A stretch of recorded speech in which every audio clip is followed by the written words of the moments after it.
Je vous souhaite donc la bienvenue à cette conférence consacrée à l'IHU de Strasbourg, un projet d'envergure dont l'objectif est d'inventer la chirurgie de demain. Cet institut est réalisé au cœur de l'Europe, à Strasbourg, dans une région alsacienne qui a toujours été à la pointe des innovations thérapeutiques. Nous accueillons cet après-midi Monsieur Jean-Luc Dimarc, directeur délégué de l'IHU. Monsieur Dimarc, bonjour. Nous accueillons également Christophe Gauthier, directeur des hôpitaux universitaires de Strasbourg, partenaire de l'IHU. Monsieur Gauthier, bonjour. Pierre Edel, directeur de KS Construction, qui présentera le consortium en charge de la conception du bâtiment de l'IHU. Bonjour Monsieur Edel. Enfin, nous accueillons les partenaires industriels de l'IHU, Éric Dourvert et Patrick Hubot de la société Karl Storz. Bonjour messieurs. Et Monsieur Rollin, Siemens Healthcare. Monsieur Rollin, bienvenue. L'IHU de Strasbourg est un institut de chirurgie mini-invasive guidé par l'image, avant, pendant et après opération. Son rôle est de définir l'ensemble des méthodes de traitement les moins invasives possibles, notamment dans le cadre de la lutte contre le cancer digestif. L'Institut est l'un des 6 instituts hospitalo-universitaires labellisés dans le cadre du programme Investissement d'avenir et financé par l'Agence nationale pour la recherche, la région Alsace, le Conseil général du Bas-Rhin, l'Eurométropole de Strasbourg et l'Union européenne. L'Institut reçoit aussi le soutien de ses partenaires industriels, Karl Storz, Siemens et Drager Medical. L'Institut de chirurgie guidée par l'image est une fondation de coopération scientifique créée en 2011, conjointement par l'IRCAD, les hôpitaux universitaires et l'Université de Strasbourg, l'INRIA, l'Institut national de recherche en informatique et en automatique, l'ARC, l'Association pour la recherche contre le cancer, la société Karl Storz et le Crédit Mutuel. Dès l'année prochaine, les activités de soins, de recherche et de formation de l'IHU seront regroupées au sein d'un nouveau bâtiment de 13 000 m². L'IHU est né d'un projet et de financement nouveau dans le cadre du programme Investissement d'avenir. Il comprend le développement de nouvelles activités médico-chirurgicales, dites hybrides, le recrutement de personnel et l'installation de nouvelles équipes de recherche. Ces développements ne pouvaient en aucun cas être intégrés au bâtiment existant. Ce projet nécessitait donc la construction d'une structure adaptée. Le site choisi au cœur des hôpitaux universitaires de Strasbourg avait pour vertu d'optimiser les installations existantes. Par son positionnement, l'IHU est directement connecté à son environnement et notamment au nouvel hôpital civil et à l'IRCAD par des passerelles qui sont dédiées. Cette proximité va permettre de mutualiser les services logistiques et de réanimation, l'animalerie et les installations de restauration, intégrer l'Institut au cœur du campus de l'hôpital civil, permet également de renforcer la logique de concentration des activités, des ressources et des compétences dans un périmètre restreint. Avant d'aborder le projet de l'IHU de Strasbourg et ses enjeux, tout d'abord, est-ce que, Monsieur Dimarc, vous pouvez nous présenter l'IRCAD pour ceux qui ne connaissent pas cet établissement? Oui, merci Monsieur Antibi. Bonjour à toutes et à tous. Alors, je vous présente l'IRCAD. Alors, c'est un collector. Vous pouvez faire des photos puisque depuis maintenant plus de 2 mois, le bâtiment de l'IHU s'élevant, on n'aura plus ce type de vue qui nous permet de voir l'IRCAD avec la cathédrale de Strasbourg derrière. Présenter l'IRCAD, c'est présenter Jacques Marescot, son fondateur et président. Jacques Marescot, professeur de chirurgie, qui est aussi le directeur général de l'IHU Strasbourg et que je représente aujourd'hui.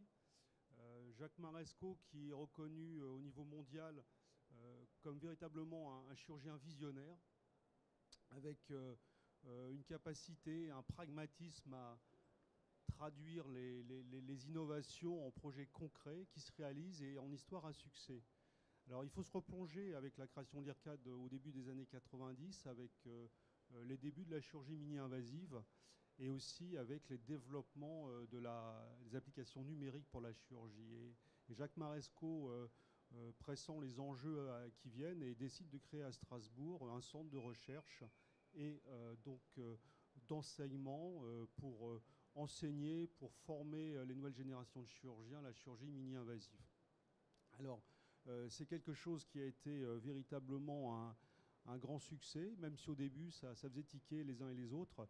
avec toute une organisation qui s'est mise en place et qui a fait de l'IRCAD au cours de ces 20 dernières années la référence mondiale, le chef de file dans l'enseignement de la chirurgie mini-invasive, avec des cours pratiques, des lives avec les blocs opératoires. Et puis ce qui est très intéressant, c'est aussi toute la capacité à, comment dire, à avoir ces cours pratiques qui sont réalisés au niveau des amphithéâtres chirurgicaux, 17 tables opératoires, qui permettent aux chirurgiens de s'entraîner à la chirurgie laparoscopique. Un concept qui s'est exporté en 2008 à Taïwan et puis en 2011 au Brésil. Aujourd'hui, ce sont plus de 5000 chirurgiens qui viennent à Strasbourg se former aux différentes techniques de chirurgie mini-invasive, de chirurgie laparoscopique. Et si on consolide maintenant sur l'ensemble de la planète, sur la planète IRCAD, où le soleil ne se couche jamais, comme dit M. Maresco, eh bien, ce sont plus de 10 000 chirurgiens qui sont formés. Avec à l'arrière une université virtuelle qui s'appelle WebSearch, qui aujourd'hui a plus de 325 000 visiteurs et qui est devenue de facto la première université virtuelle dans le domaine de la chirurgie. Alors l'IRCAD, c'est de l'enseignement, mais c'est aussi des premières chirurgicales, toute une activité de recherche et développement avec l'opération Lindbergh. Vraiment, là, ce jour-là, les chirurgiens ont marché sur la Lune, oserais-je dire, avec Jacques Maresco opérant une patiente à Strasbourg, lui étant à New York, et qui jetait les bases pour le futur de la chirurgie, de la téléchirurgie, mais aussi de la chirurgie robotisée. Et puis les opérations Anubis, qui est une opération assez fantastique, d'opération donc via les voies naturelles, utilisant des systèmes endoscopiques de nouvelle génération, développés en particulier en collaboration avec la société Karl Storz, et qui permettent d'accéder dans la cavité générale en passant par les voies naturelles, avec bien sûr l'objectif de la chirurgie mini-invasive qui est de pouvoir réaliser des chirurgies de plus en plus complexes, sans cicatrices, avec une agressivité, des traumatismes moindres pour le patient. Le professeur Maresco est le président de la commission sur la réforme des CHU. Pour faire un rapide historique, comment sont nés les IHU en France ? Alors c'est intéressant puisque effectivement les IHU sont nés de réflexions au sein de la comité pour l'évolution des CHU. Un certain nombre de propositions qui avaient été faites, dont celle de créer ces instituts hospitalo-universitaires, véritables centres d'excellence pour catalyser le changement culturel autour de la recherche biomédicale dans les CHU, avec un focus thématique très poussé. Alors en fait, à l'époque, la réforme n'était pas passée, cette proposition finalement n'avait pas été appliquée. On doit à Arnold Munich, généticien et pédiatre, donc à l'hôpital Necker, qui était à l'époque le conseiller scientifique de Nicolas Sarkozy, d'avoir poussé le projet d'institut hospitalo-universitaire auprès de ce qui alors était encore le projet de grand emprunt, pour identifier un appel à projet spécifique autour des IHU qui a été doté d'une enveloppe de plus de 800 millions d'euros, et donc qui a bénéficié à 6 IHU en France, dont 3 à Paris, celui de Strasbourg étant le seul dédié à la chirurgie. Comment est-ce que vous définiriez l'IHU de Strasbourg ? Alors, l'IHU de Strasbourg, c'est un centre d'innovation internationale, médico-chirurgicale, dont la mission est de développer ce qu'on appelle la chirurgie hybride. C'est-à-dire cette chirurgie qui incorpore des outils à la fois de la chirurgie laparoscopique, de la chirurgie endoluminale par les voies naturelles et de la chirurgie percutanée, avec une forte intégration des technologies robotiques et les dernières avancées de l'imagerie médicale et de ses applications numériques. Alors c'est une chirurgie qui s'applique en particulier, et c'est le focus de notre IHU, aux pathologies digestives, plus particulièrement pathologies cancéreuses, du système du tube digestif, du foie, pancréas, mais ça aussi des implications en chirurgie endocrinienne. Et c'est véritablement quelque chose qui s'inscrit dans l'idée de pouvoir apporter aux patients les technologies les moins invasives pour répondre à des besoins cliniques. Alors, un IHU, c'est bien entendu, et c'était l'esprit même de cet appel à projet, C'est un ensemble qui regroupe à la fois du soin, en collaboration étroite avec les CHU auxquels ils sont rattachés. C'est une activité de recherche qui doit être translationnelle, qui doit aller vers le patient. C'est une grosse activité de formation, parce que si on a des technos qui restent dans les laboratoires, ça n'a aucun sens. Il faut former les nouvelles générations à les utiliser. Et puis, c'est aussi, et je crois que c'est important, un transfert de technologie, des relations industrielles extrêmement étroites pour développer non seulement les procédures, mais les nouveaux dispositifs. On connaît bien évidemment la dynamique du territoire de santé alsacien. Qu'apporte la création de cet institut sur ce territoire? Mais ça a eu un effet de levier, hein, incontestablement, sur le cluster, et on y reviendra avec, je pense, la présentation de Christophe Gauthier, sur un cluster absolument unique que nous avons à Strasbourg. On en parlait ce matin au village des architectes, c'est une ville dans la ville, hein, un hôpital du XIIe siècle, les caves dont on se vante elles sont les plus anciennes de France, avec le vin le plus ancien de France du monde, dans un gros tonneau. Je ne sais pas si maintenant on pourrait le boire. Mais pour vous dire que c'est l'histoire d'un hôpital qui est au centre de la cité, avec un rôle d'hospitalité, hein, on peut le dire, et où on a cette progression de l'histoire et cette rencontre avec l'innovation. Donc, effet de levier. Ça a soudé tous nos acteurs. Alors, il y a une tradition alsacienne de consensus qui dépasse les clivages politiques, les barrières, les silos, dont nous sommes très fiers. Et je crois que l'IHU est un bel exemple, hein, on peut le dire, de cet effort de mener des gros projets et d'en faire des histoires à succès ensemble. Parce que c'est clairement, et on en reviendra, quelque chose qu'on ne peut pas faire tout seul. Et puis, je crois que l'avantage pour le territoire, c'est l'attractivité. Vous dire qu'aujourd'hui, l'IRCAD est le deuxième pourvoyeur de chambres d'hôtel après le Conseil de l'Europe, à Strasbourg. On a appris aussi le premier client par certains chirurgiens qui viennent sur les 5000, le premier client du magasin Hermès à Strasbourg. Bon, c'est une petite anecdote, mais vous dire qu'il y a des retombées économiques qui sont extrêmement importantes et qui vont bien au-delà de ce qu'on peut faire localement autour de notre activité. Sans entrer dans les détails, comment est orientée la stratégie scientifique de l'IHU? La stratégie scientifique de l'IHU est vraiment fidèle à la règle qu'on s'est fixée. On parle d'une recherche translationnelle. Recherche translationnelle, c'est-à-dire qu'on va rapidement vers le patient, et puis si on va rapidement vers le patient, il faut aller rapidement vers le marché. Parce qu'on ne peut pas imaginer utiliser des technologies sur le patient qui ne pourraient pas avoir de retombées industrielles. Parce que seuls les industriels sont capables de pousser, de développer ces produits. Donc c'est une recherche translationnelle donc on mène un certain nombre d'axes de recherche sur lesquels en particulier on a beaucoup d'axes qui sont menés sur l'image, hein, l'utilisation de la réalité virtuelle, de la réalité augmentée, qui permet de pouvoir modéliser, tenir compte de l'anatomie spécifique des patients, parce qu'on est vraiment dans une logique de médecine, de chirurgie personnalisée. Chacun a son anatomie. Les conséquences peuvent être, effectivement, si on méconnaît cet aspect de personnalisation, peuvent être source de complications au moment de l'opération. Et donc il y a tout un pan de recherche qui s'est développé à l'IRCAD et dont bénéficie l'IHU, qui permet d'utiliser l'imagerie médicale pour bâtir ces patients virtuels sur lesquels on peut préparer l'opération, on peut simuler l'opération, et un des grands challenges, c'est bien entendu tout ce qui concerne la réalité augmentée, qui permet d'utiliser l'information du patient virtuel au moment de l'opération pour assister le chirurgien, en particulier sur des opérations en chirurgie hépatique, où le foie étant un organe assez compliqué à voir au travers. Hein. L'objectif, c'est effectivement de pouvoir assister le chirurgien et lui permettre de voir par transparence, hein, si on peut dire, de voir par transparence les organes de son patient au moment de l'opération. Et un point important, c'est que notre stratégie scientifique, donc, qui est vraiment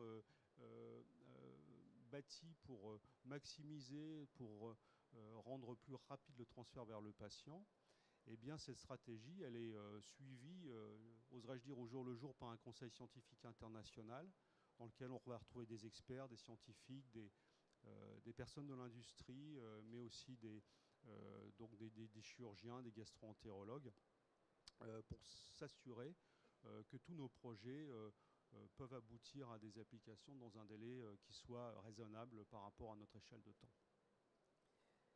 Comment est organisée la gouvernance de l'IHU? Qui sont les partenaires de l'Institut et quels sont leurs rôles? On a voulu une gouvernance flexible et réactive, un peu à l'image d'une entreprise.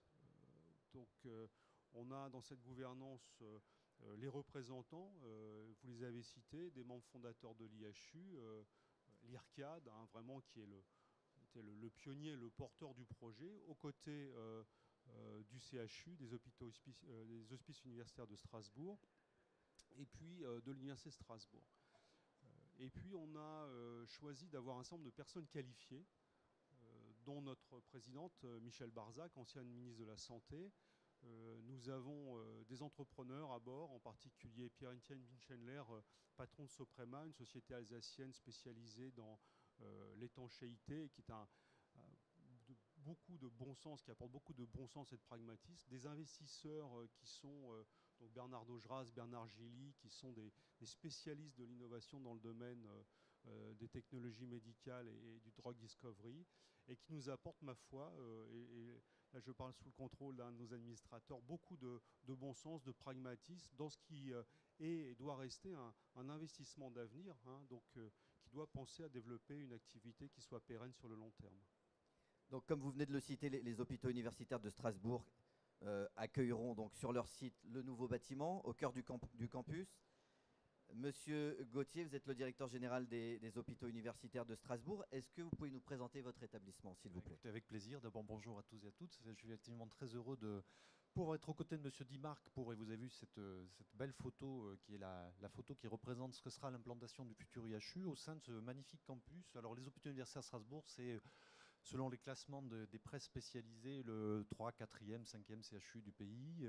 C'est un CHU qui est tout à fait remarquable par son dynamisme, surtout par son adossement à une université qui est tout à fait remarquable, qui est l'université de Strasbourg, une université où on a 3 prix Nobel en activité et qui se caractérise, vous l'avez dit, par un très haut degré d'innovation. Il était après tout assez logique que cette IHU puisse s'implanter, il n'y a pas de hasard, au sein des hôpitaux universitaires de Strasbourg. Monsieur Dimarc a rappelé ce qu'était l'histoire de cet établissement, qui a plus de 1000 ans aujourd'hui, qui s'est implanté pas loin de la cathédrale. Et si vous avez l'opportunité de venir visiter Strasbourg, faites un saut jusque dans nos caves historiques, d'ailleurs, qui abritent donc le plus vieux vin du monde, et non pas de France, monsieur Dimarc. 1472, le plus vieux vin du monde, le dernier à l'avoir goûté, c'est le maréchal Leclerc libérant Strasbourg. Voilà, donc c'est important de le signaler. Et puis vous pouvez acheter donc du vin d'Alsace dans ces caves. Vous ferez plusieurs heureux vous-même, parce que boire un peu de vin d'Alsace, ça en rend heureux. Et puis moi, parce que ça améliorera les finances de l'hôpital. Donc vous voyez, je profite pour faire une petite publicité. Voilà, donc cet IHU, bien sûr, il se crée au sein même de ce campus des hôpitaux universitaires de Strasbourg. Et c'est un lien très fort qui existe entre l'IHU et les US. Par définition, d'abord parce que nous sommes effectivement membre fondateur de la fondation, donc aux côtés de l'IRCAD et de l'Université de Strasbourg. Ensuite, parce que l'implantation est vraiment au cœur de notre campus. Et puis, parce que les liens qui nous unissent, j'y reviendrai dans un instant, sont effectivement très forts. Quel est le rôle des hôpitaux universitaires de Strasbourg dans le développement de l'IHU? Alors, ce que l'on peut dire d'abord, c'est qu'on est en train de bâtir un modèle. Et l'IHU, c'est un modèle finalement d'innovation, M. Dimarc l'a très bien dit, d'innovation sur le plan des technologies médicales. Ça doit être aussi un modèle d'innovation sur le plan de l'organisation. Parce que finalement, qu'est-ce que l'IHU? On l'a bien défini sur le plan de ce qu'il est dans son mode d'organisation de fonctionnement. Je dirais que si on y réfléchit, au fond, on peut se dire que c'est un prolongement de l'idée même de CHU. C'est-à-dire que c'est le croisement de ce qu'est à la fois le lieu de soins, le lieu de recherche, le lieu de recherche-développement, mais ça va au-delà de ce qu'est aujourd'hui l'organisation d'un CHU, parce que ça associe de façon très forte, et c'est la présence de nos partenaires à cette table en est un témoignage tout à fait important, ça associe de façon très forte des partenaires industriels dans des process de recherche-développement que M. Dimarc a caractérisé. Et puis, bien sûr, c'est une structure de gouvernance différente, plus souple, plus légère, plus réactive, qui est destinée effectivement à pouvoir favoriser ce modèle. Donc les liens sont très forts, à la fois dans l'implantation géographique, puisque l'IHU sera relié donc au nouvel hôpital civil par une passerelle, mais surtout parce que dans notre modèle, ce sont tous les patients des hôpitaux universitaires de Strasbourg dans ce champ disciplinaire qui bénéficieront d'une hospitalisation au sein de l'IHU. Et donc, vous voyez qu'on a un lien qui est extrêmement fort. Et par cette passerelle, les patients pourront bénéficier donc, des traitements à l'intérieur de l'IHU et venir terminer leur hospitalisation au sein des hôpitaux universitaires. Et puis, troisième lien très important, c'est que les équipes chirurgicales, pour la plupart qui interviendront au sein de l'IHU, sont celles des hôpitaux universitaires de Strasbourg. Il y a une part, bien sûr, d'équipes autonomes de l'IHU, mais dans le process de prise en charge de traitement du patient, la part, on va dire, de dispensation des soins à l'intérieur de l'IHU sera faite par des équipes des hôpitaux universitaires de Strasbourg. Donc vous voyez que ce lien est extrêmement fort aujourd'hui, et nous sommes en train de bâtir ce modèle, ce qui n'est pas toujours aisé, mais enfin qui en même temps se passe remarquablement bien, parce que le résultat est bien sûr à la hauteur de nos espérances et surtout à la hauteur des enjeux que nous y plaçons, c'est-à-dire réaliser évidemment le meilleur IHU de France, qui est bien légitime s'agissant du CHU qui abrite le professeur Maresco, qui est quand même le père de cette réforme, et donc il est tout à fait légitime que nous soyons j'allais dire, dans la perspective de réaliser le meilleur projet qui soit. En tant que maître d'ouvrage, en tant que chef d'établissement ou si vous faites partie du corps médical, vous êtes tous confrontés aujourd'hui au développement de la chirurgie ambulatoire. Le développement de l'ambulatoire est inéluctable en France, en Europe, partout dans le monde. Comment est-ce que le développement des solutions ambulatoires au sein de l'IHU va aider les hôpitaux universitaires dans la mise en place de leurs propres solutions liées à l'hospitalisation de jour? Ça va l'aider doublement. D'abord parce qu'à l'intérieur de l'IHU se pratiquera effectivement beaucoup de chirurgie ambulatoire. Et donc j'ai eu l'occasion de souligner que tous les patients qui sont aujourd'hui hospitalisés aux hôpitaux universitaires de Strasbourg dans ce champ disciplinaire bénéficieront de traitement à l'intérieur de l'IHU. Donc c'est déjà un premier point très important. Le deuxième point, presque mécanique, c'est que libérant des capacités opératoires à l'intérieur du nouvel hôpital civil, puisqu'elles seront désormais établies à l'intérieur de l'IHU, nous avons la possibilité de développer à l'intérieur même du nouvel hôpital civil de nouvelles capacités en matière de chirurgie ambulatoire. C'est donc un double effet finalement, à la fois parce qu'il se pratique à l'intérieur de l'IHU, à la fois parce que l'IHU finalement va devenir doper d'une certaine manière les capacités opératoires des hôpitaux universitaires de Strasbourg.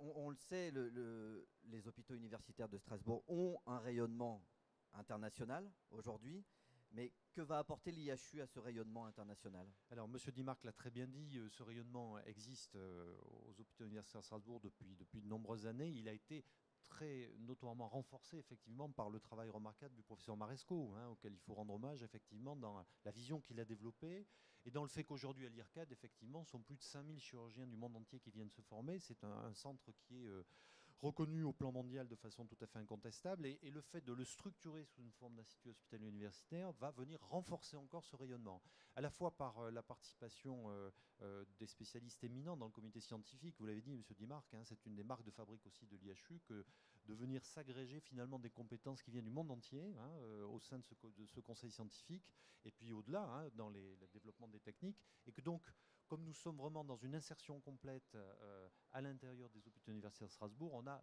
par définition un impact très fort, évidemment, sur le rayonnement des US dans un processus très vertueux, même si, bien sûr, d'autres champs disciplinaires au sein des hôpitaux universitaires de Strasbourg sont eux aussi des champs à rayonnement mondial. Dans quelle mesure le corps médical des hôpitaux universitaires est impliqué aujourd'hui dans ce projet ambitieux? Alors, il est de façon très forte, bien sûr, sur tous les champs disciplinaires qui sont concernés par l'IHU. Il est de façon secondaire parce que c'est un motif de satisfaction et de fierté de pouvoir héberger cet IHU, et donc c'est un outil, on va dire, un peu emblématique de ce qu'est la stratégie de développement des hôpitaux universitaires de Strasbourg, qui développe par ailleurs d'autres projets importants.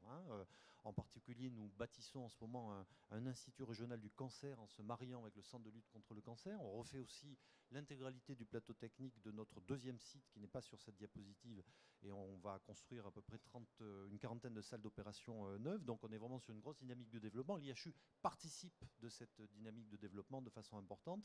Et puis on l'évoquait souvent avec M. Maresco et M. Dimarc, l'IHU doit pouvoir être une plateforme ouverte à tous ceux qui sont concernés par ces développements de nouvelles technologies, quel que soit finalement le champ disciplinaire d'origine. Ça doit être un peu ce laboratoire finalement, ce vecteur d'échange aussi entre le monde de la recherche fondamentale, de la recherche clinique et le monde de l'industrie. C'est un petit peu ça, l'idée même que porte l'IHU, et ça doit pouvoir bénéficier, et on s'en donne les moyens, à l'ensemble des équipes des hôpitaux universitaires.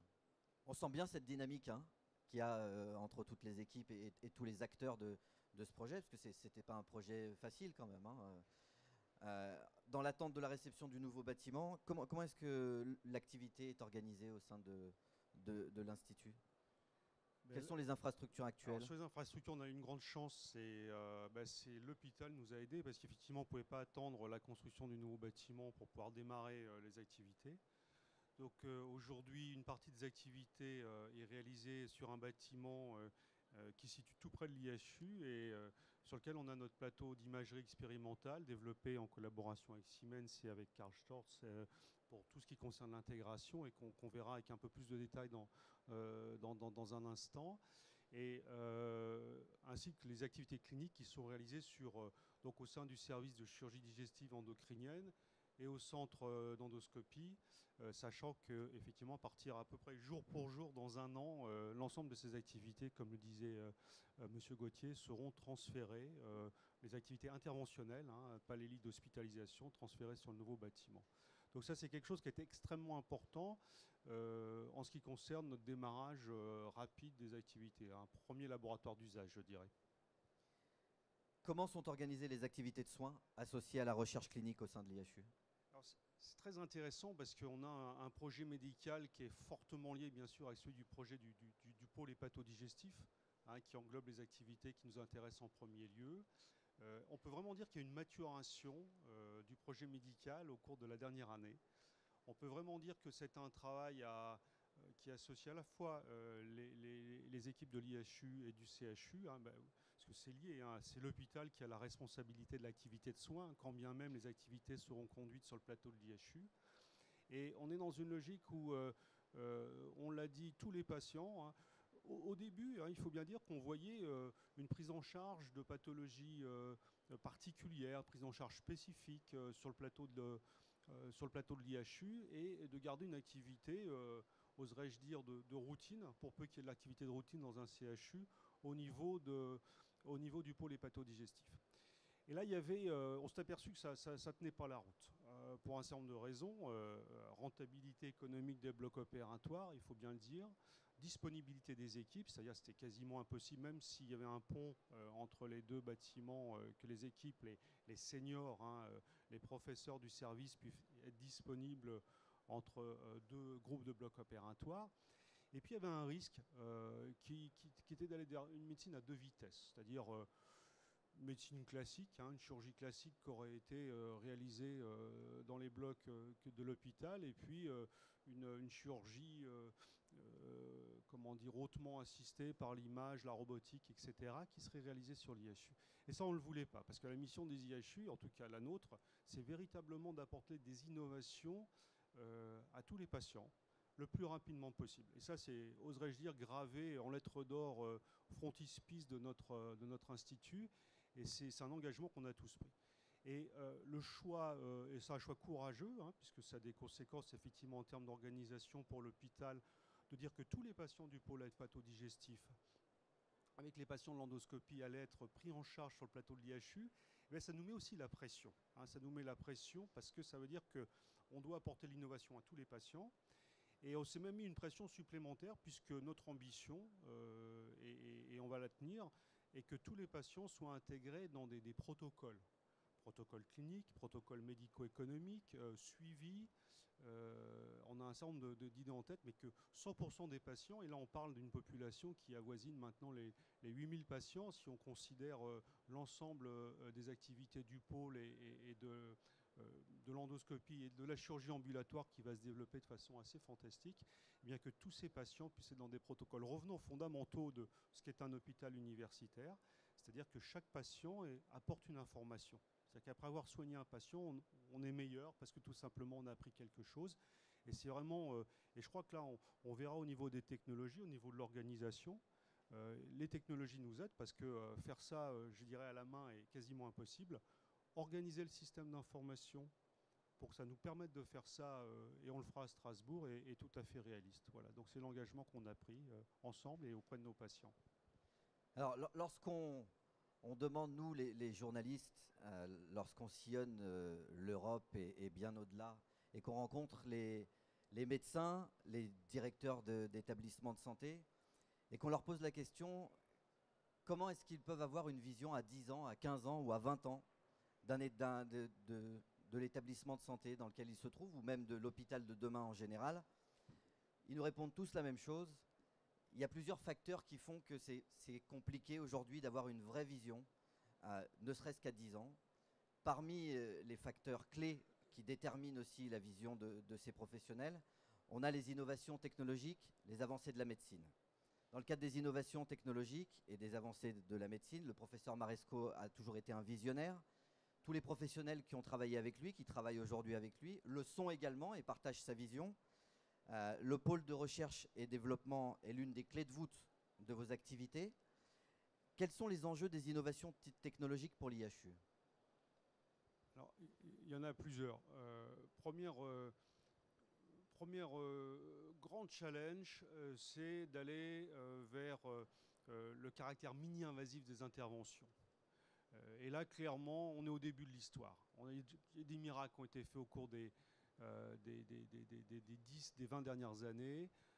Des opérations, je vais vous donner un exemple, celui de la chalasie. Au niveau œsophagien, une pathologie fonctionnelle, les gens ne peuvent plus manger. Il y a 10 ans, c'est des opérations chirurgie ouverte très lourdes. 15 jours de réa, on reste à l'hôpital plusieurs semaines.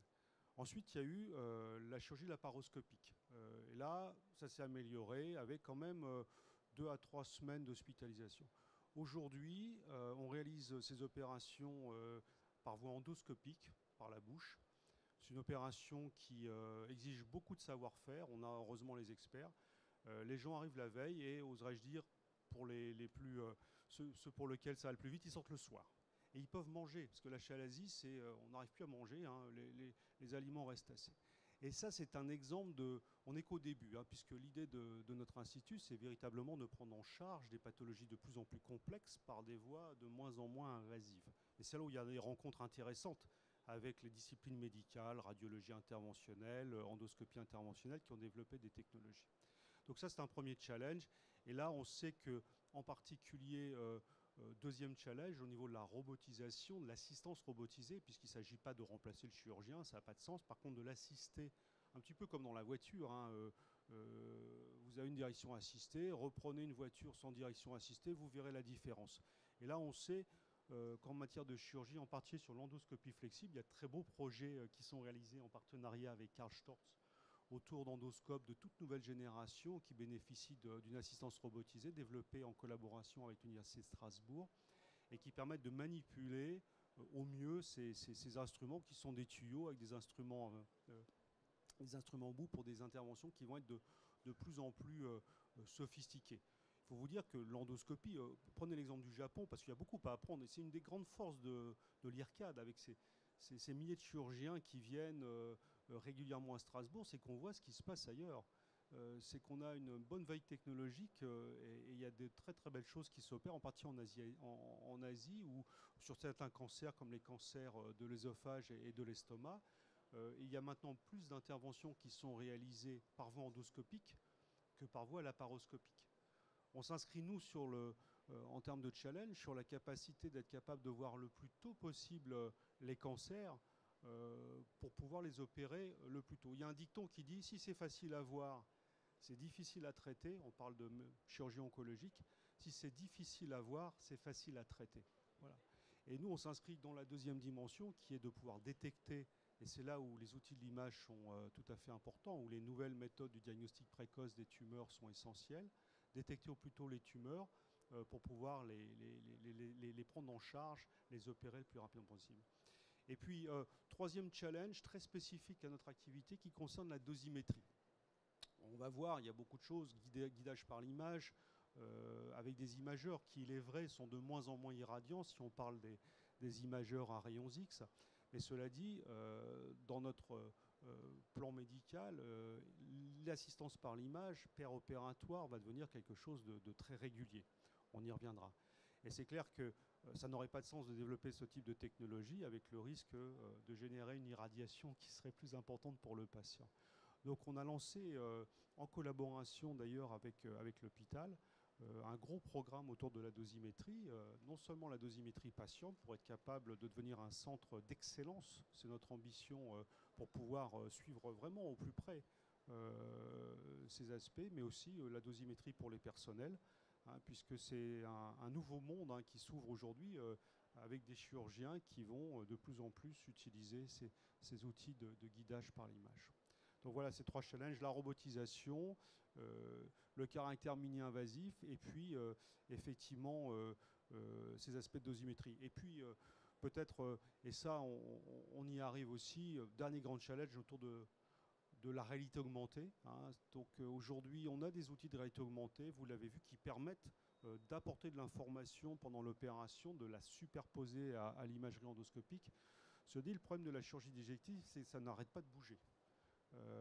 Et ça ne bouge pas de façon comment dire, régulière comme un cœur. Et aujourd'hui, nos systèmes de réalité augmentée imposent une correction manuelle, donc qui est réalisée par quelqu'un à la régie, un spécialiste. Demain, pour que ça soit vraiment quelque chose de disséminable, qui puisse être utilisé par le plus grand nombre, eh bien, nous devrons avoir des systèmes de réalité augmentée avec des recalages automatiques. Et là, il y a vraiment des vrais challenges en termes de développement numérique encore auxquels nous avons à faire face. Dans quelle mesure est-ce que l'IHU va bouleverser le cycle de l'imagerie au niveau hospitalier? C'est sur le... déjà, je crois que le premier bouleversement, et vous faites bien de parler de bouleversement, c'est le fait que peut-être dans quelques années, en tout cas à l'IHU, il y aura plus d'appareils d'imagerie dans les blocs opératoires que dans les services de radiologie. Ce qui peut apparaître un petit peu comme voilà, curieux et surprenant. Avec un monde qui va de plus en plus s'approprier toutes ces capacités de l'image, image multimodale par l'IRM, par le scanner, le Zygo, on reverra ça avec nos collègues de Siemens. Donc c'est clair que le cycle de l'image qui aujourd'hui, il a une existence, hein, à l'hôpital, demain, eh bien, il va être complètement modifié. Il va être aussi modifié parce qu'on va avoir de plus en plus de systèmes de traitement de l'image, de post-processing, d'utilisation de la réalité virtuelle, de la réalité augmentée, qui vont imposer finalement la création de nouveaux métiers. Comment je manipule un modèle 3D, comment je m'assure qu'il est conforme à l'imagerie médicale. On a des vrais enjeux aussi au niveau du stockage de l'information, puisqu'on travaille avec des systèmes qui sont des systèmes vidéo, qui prennent beaucoup de place, qu'il faut stocker. Donc on a des vrais challenges à relever au niveau du PACS, au niveau du stockage de ces informations, du stockage des données des nouveaux scanners qui travaillent en vidéo véritablement. Donc ça c'est, je crois, notre mission d'IHU. Je crois que M. Gauthier l'a très bien dit, on est un laboratoire d'expérimentation. C'est notre mission, hein, de tester et de pouvoir proposer des solutions, sachant que ces bouleversements, ils concernent aussi l'endoscopie, il concerne l'endoscopie interventionnelle, les nouveaux outils de radio, c'est des changements de culture, hein, pour des chirurgiens à qui on va proposer maintenant de faire des interventions qui ressembleront de moins en moins de la chirurgie. Donc c'est notre mission. Avant d'aborder le projet architectural, puisque quand on a un outil comme ça, on ne cache pas sa technologie. Donc on a un projet architectural ambitieux. On sait que l'architecture en santé a toujours accompagné les évolutions majeures de l'hôpital, soit en cachant la technologie, soit en la montrant, en fonction des époques, des guerres, des situations, des différents pays et des différentes cultures. Aujourd'hui, comment est organisé le groupe projet de ce nouveau bâtiment ? Alors le groupe projet, il est donc piloté par notre directeur opérationnel, Antoine Agathon. Je salue son assistante Chadia Briand, qui est dans le projet depuis le début et qui assure véritablement l'interface avec, on reviendra avec Patrick, la société Medplan. Donc c'est un groupe très opérationnel. Alors vous aurez l'occasion de rencontrer un certain nombre d'acteurs. On était parti donc nous sur la base d'identifier un mandataire de maîtrise d'ouvrage, en l'occurrence la société ICAD. Nous avons lancé un appel à marché pour l'identification d'un groupe de conception-réalisation piloté, donc, et c'est la société KS Construction qui se présentera, qui a conduit ce groupe. On était parti sur la base véritablement d'une organisation de conception-réalisation en raison du caractère très technique. On y reviendra.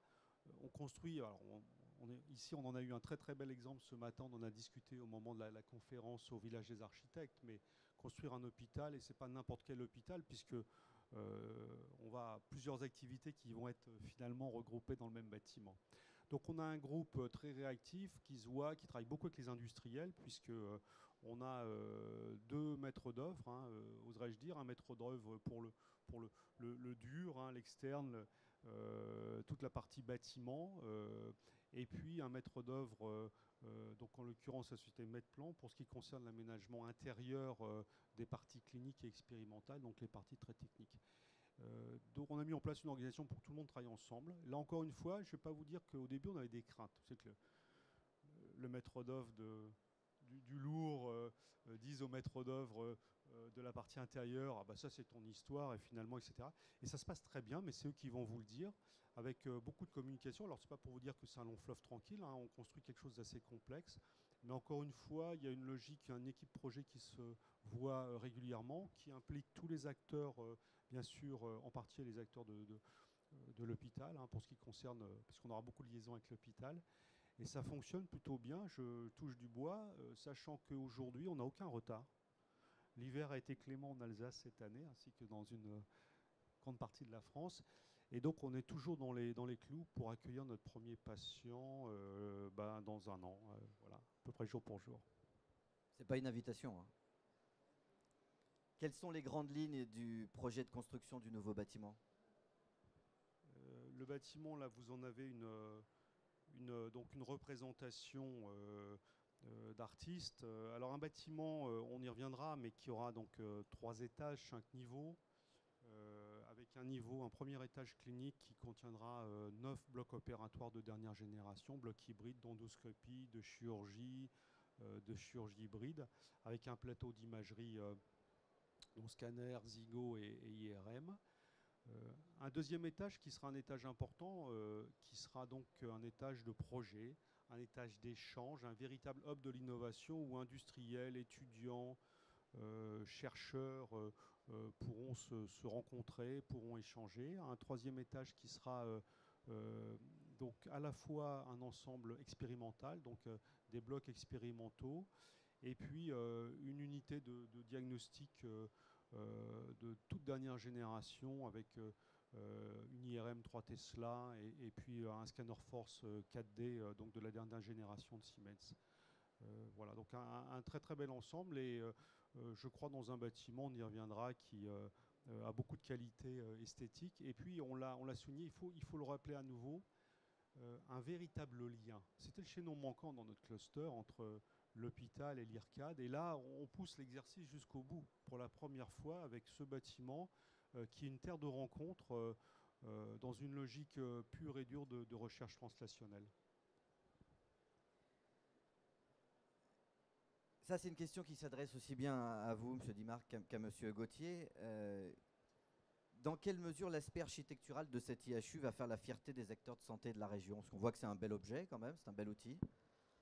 Alors d'abord, c'est un bel objet. Architecturalement, il s'intègre tout à fait dans le site. Je pense que, pour aller dans le sens de ce qu'évoquait M. Dimarc, il est surtout le symbole de ce qu'est l'IHU, hein, ce lien entre les hôpitaux universitaires de Strasbourg et l'IRCAD.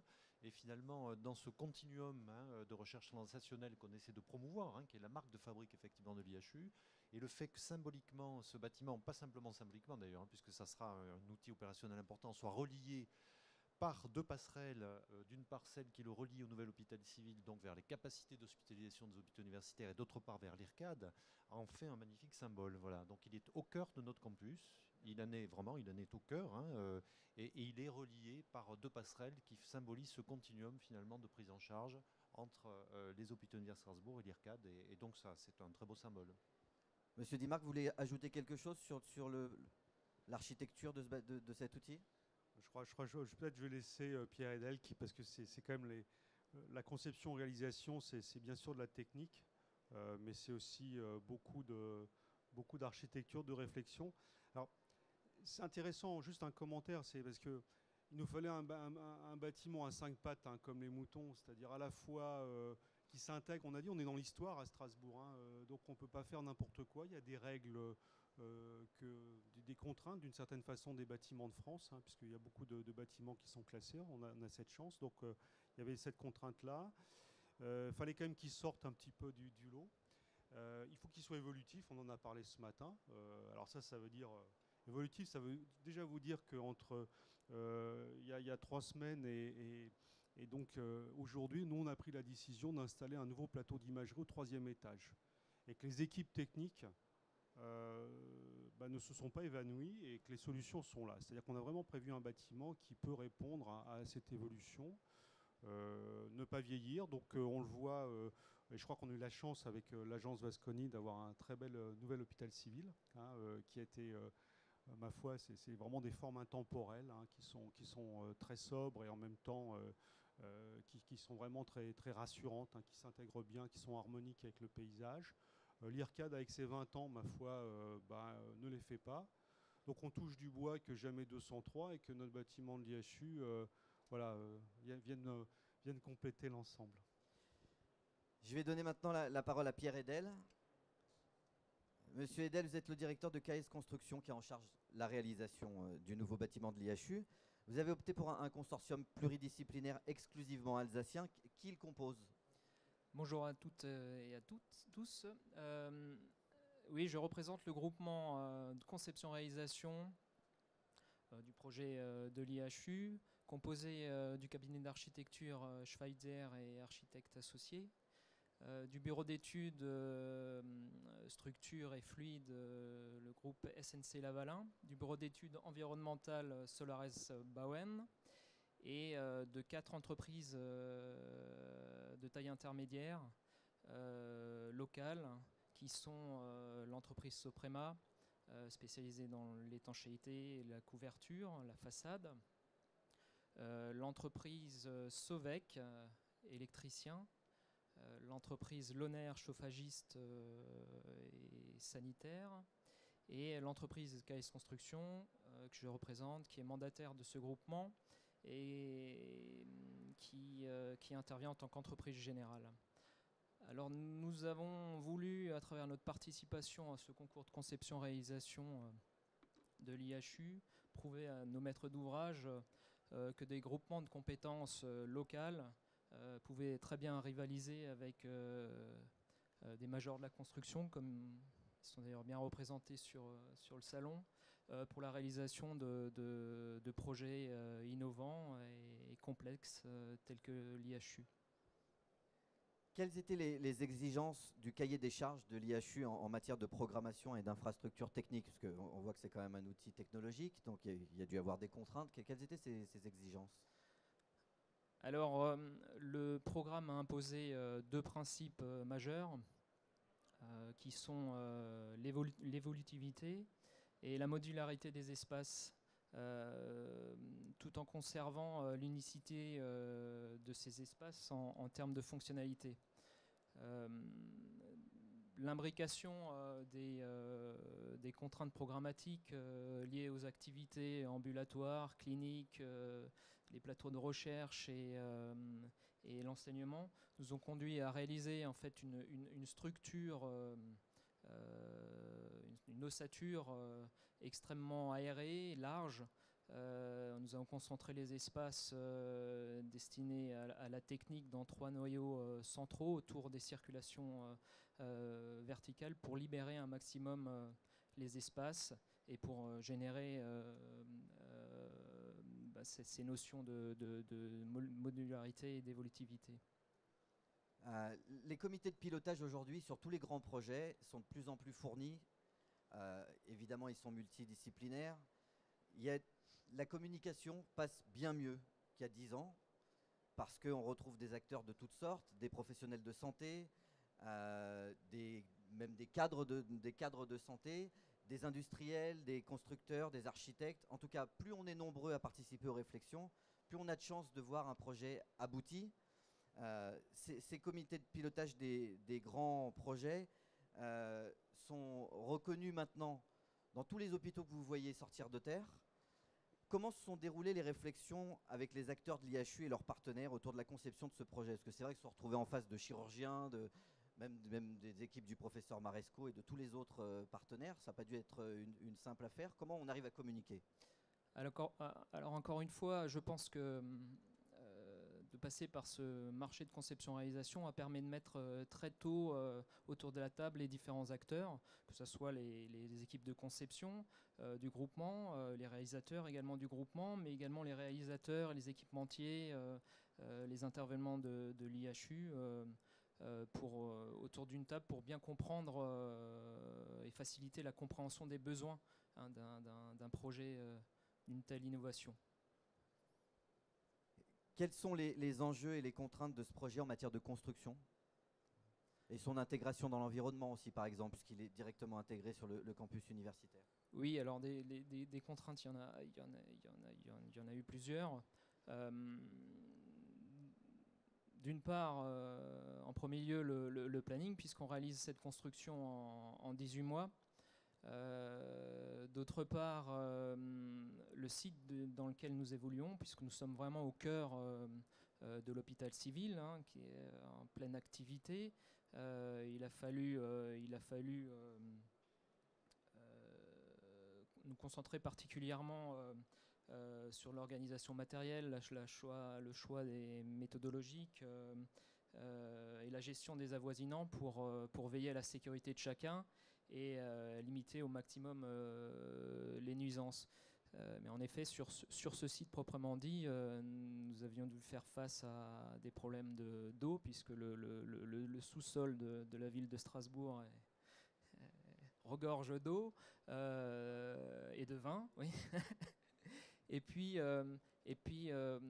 le site est une contrainte historique, si je puis dire, puisque les ABF nous ont limités en fait dans la hauteur du bâtiment, et il a fallu également se raccorder à deux bâtiments existants latéralement, qui sont le nouvel hôpital civil et l'IRCAD. On en a parlé tout à l'heure, c'est un consortium pluridisciplinaire exclusivement alsacien. On connaît à nouveau la dynamique de ce territoire. Est-ce qu'on retrouve cette dynamique chez tous les professionnels? Est-ce que c'est la clé de la réussite? Je pense que c'est effectivement la clé de la réussite. Compte tenu des interactions fortes entre notre groupement, les partenaires industriels et l'environnement du site, pour nous, la réussite du projet repose sur notre faculté à nous imposer une grande rigueur dans la prise en compte des contraintes associées aux prestations de chacun et bien entendu à l'activité du site. Monsieur Dimarc, l'IHU sera doté d'un plateau technique exceptionnel, on peut le dire. Comment est-ce qu'il est articulé et quel type d'activités y seront pratiquées? Alors effectivement, le plateau technique, il va être assez fantastique parce que c'était l'esprit même du projet. Il faut replacer ça dans un contexte qui était celui de développer une collaboration avec des industriels. Alors la relation entre les industriels, les hôpitaux, ça n'a pas toujours été quelque chose de forcément bien perçu. On a une chance, c'est qu'il y a une histoire déjà qui a été donc de longue date écrite avec une collaboration entre l'IRCAD et Karl Storz, pour leader dans l'endoscopie chirurgicale, qui est vraiment un des fers de lance de notre projet. Il y a tout un travail qui a été fait avec la société Siemens et d'ailleurs à l'époque c'était ouvert à toutes les sociétés intéressées par le projet et d'ailleurs Siemens, d'autres grands imageurs mondiaux étaient engagés et au bout du bout c'est Siemens qui a choisi et qui a été choisi. Donc on a véritablement un plateau qui va être fantastique avec toutes les modalités d'imagerie opérationnelle, interventionnelle au premier étage. Parce que, on l'a dit, l'imagerie est embarquée, on est en train de vivre une révolution. On ne pouvait pas s'affranchir de ne pas avoir une imagerie préopératoire diagnostique de très haut niveau qui nous permet de générer les modèles numériques qui vont devenir monnaie courante à l'IHU et ailleurs. Hein. C'est évident quand on voit les avantages que ça apporte et que la facilité d'opération que ça génère. Donc on aura donc un total de 3 scanners, 3 IRM, des robots Zygo, un certain nombre de robots, puisque effectivement c'est un aspect important de notre projet.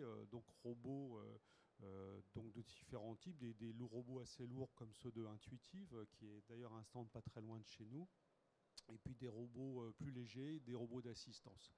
Et bien entendu, tous les robots prototypes que nous développons pour répondre à tel ou tel besoin. Donc ce plateau sera assez important.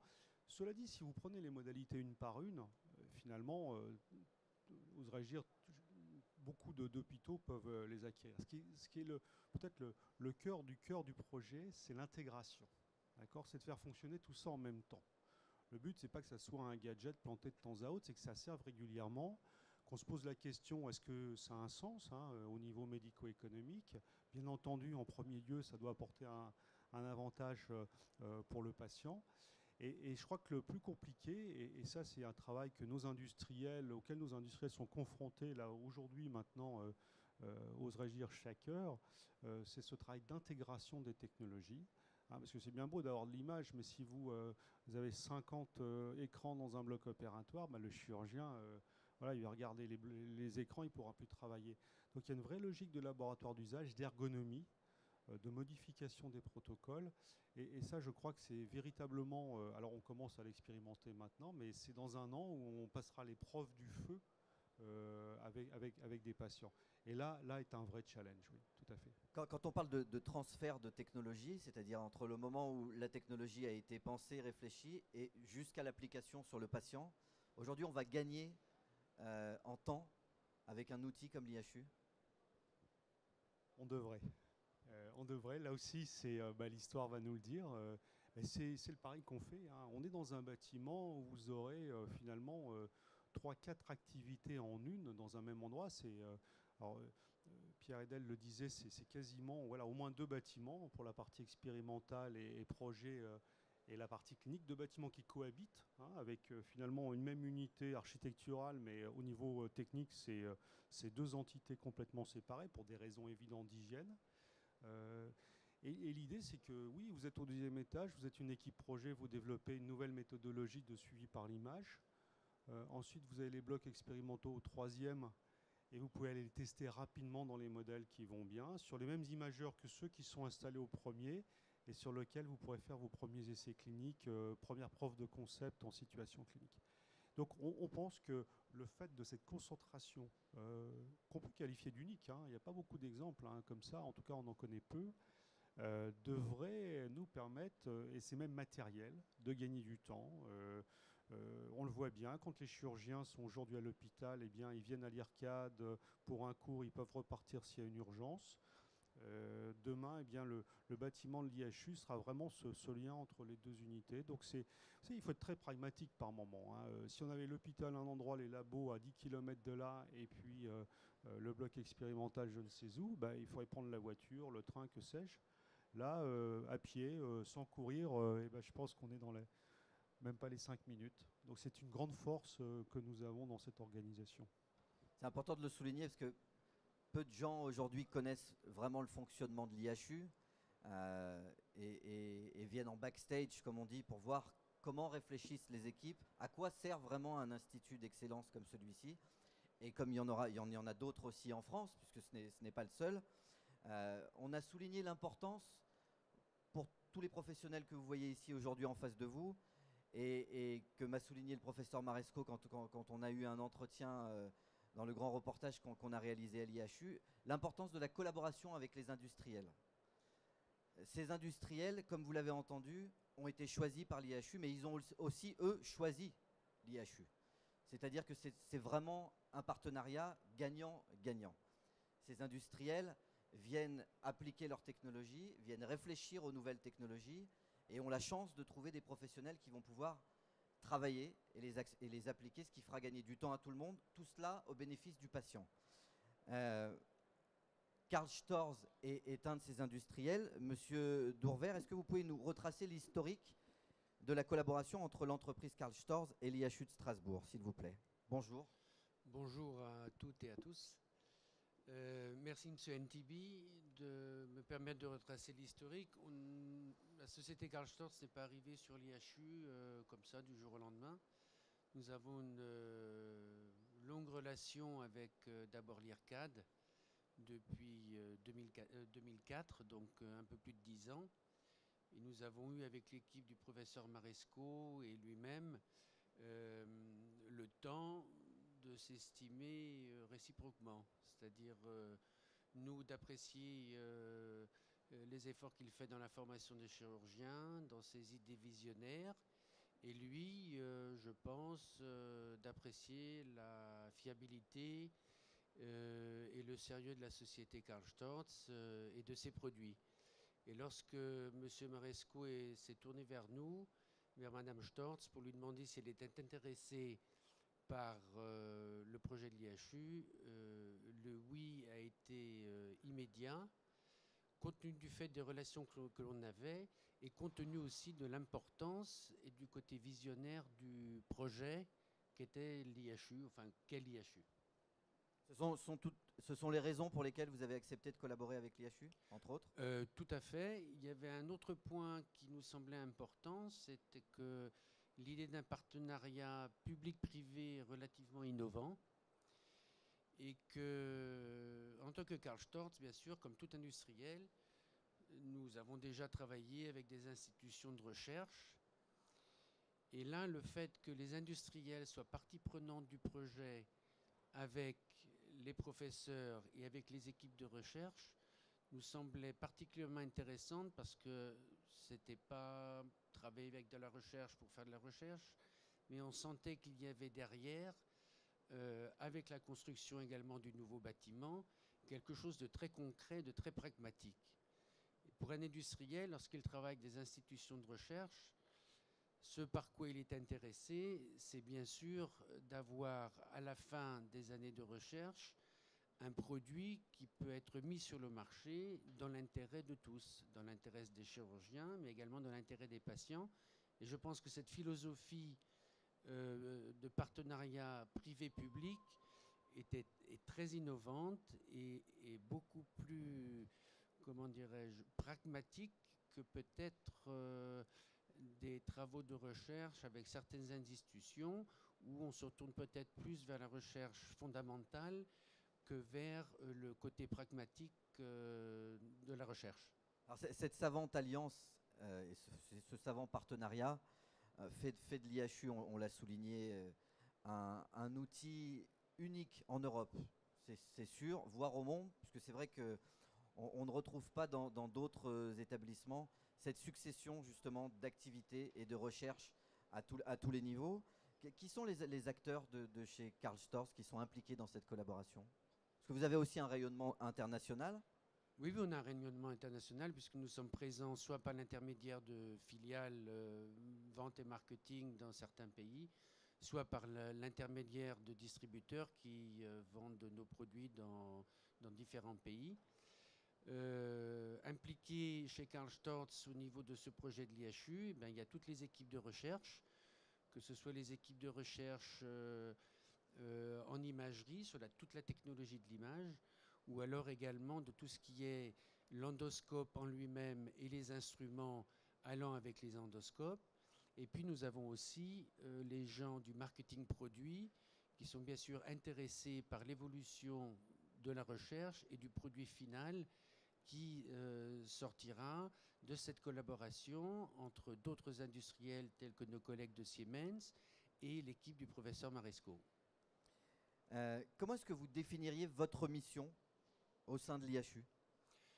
Notre mission en tant qu'industriel, elle est d'être à l'écoute des chirurgiens et à l'écoute des besoins du chirurgien. Chacun d'entre nous qui les connaît, Monsieur Gauthier, vous les connaissez peut-être sous un aspect différent, mais ils sont relativement exigeants. Ils sont relativement exigeants pour ce qu'ils souhaitent obtenir, et puis tout n'est pas toujours réalisable. Et je crois que là, c'est l'avantage que l'on a dans la coopération avec le professeur Maresco et son équipe, c'est que je pense qu'en tant qu'industriel, il faut enregistrer les besoins des chirurgiens, il faut être à l'écoute, il faut tout faire pour les mettre en place, mais lorsqu'on arrive à certaines limites techniques ou limitations techniques, je pense qu'il faut savoir dire aussi, monsieur ou madame, c'est pas réalisable, on ne pourra pas faire à 100% et personne d'autre ne pourra le faire. Mais je pense que ce que l'on peut faire en tant qu'industriel vous facilite le travail Et puis, parfois, comme les idées sont peut-être, comment dirais-je, réalistes tout en étant peu réalistes, un petit peu visionnaires en perdant le côté pratique de la chose. Je crois que les chirurgiens, en comprenant bien justement le travail avec l'industriel, réalisent aussi que tout n'est pas réalisable, mais que chaque industriel fait le maximum pour réaliser ce qui peut les aider dans leur chirurgie quotidienne. Alors justement, puisqu'on parle des chirurgiens, dans le cadre de vos recherches sur les nouvelles technologies, comment est-ce que les résultats sont utilisés par les équipes chirurgicales? Bon, l'avantage que nous avons, la société Karl Storz est basée à Tuttlingen en Allemagne, qui est dans le sud de l'Allemagne, qui est à 120 km de Strasbourg. L'avantage que nous avons en tant que Karl Storz, c'est la proximité géographique, ce qui fait qu'il y a des échanges réguliers avec les équipes du professeur Maresco. Et dès que nous mettons un nouveau produit, avant de le mettre sur le marché, et que nous avons besoin d'avoir un retour des chirurgiens, nous avons la possibilité d'aller tester ce produit à l'IRCAD ou dans le côté expérimental de l'IHU, ce qui nous permet d'avoir un retour d'information très rapide et ensuite à nous eh bien, de mettre en place ces transformations qui sont souhaitées par les chirurgiens. C'est quelque chose de très opérationnel et très pragmatique. Ça, c'est pragmatique. Maintenant, on a du mal à imaginer dans tous les cas un industriel faire des tests sur ces technologies sans impliquer les chirurgiens. Mais quels sont les vrais enjeux de ces collaborations avec ces professionnels? Un des enjeux, ce que j'ai mentionné auparavant, c'est de trouver des situations réalistes qui se rapprochent le plus possible des souhaits des chirurgiens. Le deuxième enjeu, c'est un enjeu technique et technologique. Nous, dans nos domaines de l'endoscopie, il y a des défis de contraintes mécaniques et il y a des contraintes aussi d'imagerie, de technologie d'image. Ça, c'est important.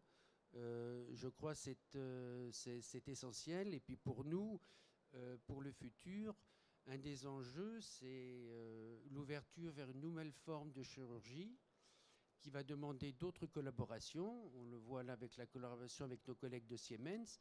C'est quelque chose qui jusqu'ici n'a pas eu lieu. Et puis par le biais de ce projet, rapproche les industriels qui ont des technologies complémentaires. Et l'avenir, c'est de voir est-ce que la voie vers laquelle nous sommes engagés, donc sur le projet de l'IHU, c'est de pouvoir ensuite la transmettre au niveau international, de faire connaître cette nouvelle forme de chirurgie et permettre à Karl Storz et à Siemens d'offrir leur technologie ensemble à d'autres hôpitaux dans le monde entier. On parle souvent de l'hôpital de demain, de la chirurgie de demain. On entend ici et là à quoi peut ressembler le bloc opératoire de demain. Tout se passe demain. Sauf que demain se construit aujourd'hui. Il serait bien de faire un point sur ce qui existe en termes de technologie aujourd'hui au bénéfice du patient. Quelles sont les technologies les plus innovantes que Storz propose aux établissements de santé aujourd'hui? Nous, ce que nous proposons, c'est un concept de bloc opératoire intégré. Le bloc intégré ou la notion de bloc intégré a de plus en plus d'importance au niveau des hôpitaux. Et à côté ou inclus intégré dans ce bloc opératoire, il y a bien sûr toute la technologie d'image.